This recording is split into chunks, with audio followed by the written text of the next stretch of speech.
One of the real important events in my life after I got my CA designation was I volunteered. I had volunteered as a big brother, and I'd worked my way up through the organization as president of several organizations and became president of Big Brothers and Big Sisters of Canada. And on that board was a man by the name of Frank Stronach, and you'll be familiar with him as the um, founder of Magna International. And one day Frank asked me, we were going down a road in Vancouver on the way to a meeting. We were sitting in the back of a cab, and he said, "You're not that happy in what you're doing." And I said, "No, not really." And he said, "Why don't you come to work for me?" And we talked a little bit, and he said he liked, he admired farmers and people who grew up on farms for their independence and self-starting, and that's why he wanted me to come to work with him. So I went with him to Toronto and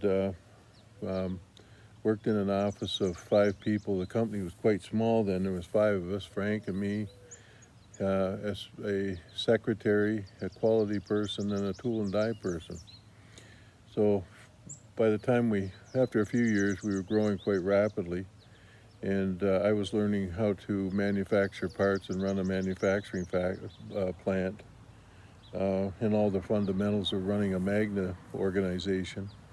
And I was approached to take a tool and die program at the Magna Technical Center, which was operated by Magna on, I think it was Drumlin Circle in Concord. I took the training. I'd go over at 4 o'clock and leave at 8 o'clock, and that was my training to become a tool and die maker.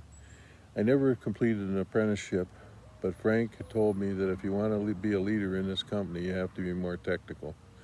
And that seemed to satisfy that demand, because I wasn't the greatest, because I was in there with German tool and die makers who were very, very highly skilled. And I was typically go to a plant that was in trouble, and I could manage the repairs of tools. And occasionally I would just practice on tools in the plant, but most of the time I was involved in repairs. There I completed several years, and I ran divisions of up to 6 plants, with each having maybe 500 people in, so that'd be 3,000 people, and making heavy stampings and plastic bumpers. And then I was assigned to the electronics division, and because we had acquired a company making rear view mirrors, and I was sent to do that.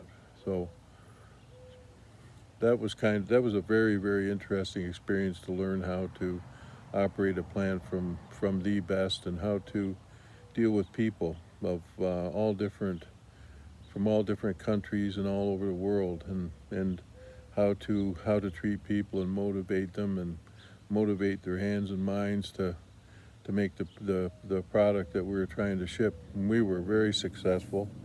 We became the specialists because nobody else could keep up with us for problem solving. And if one of the companies had a problem that they couldn't solve, they would turn to us, and we would get a premium price for our solutions.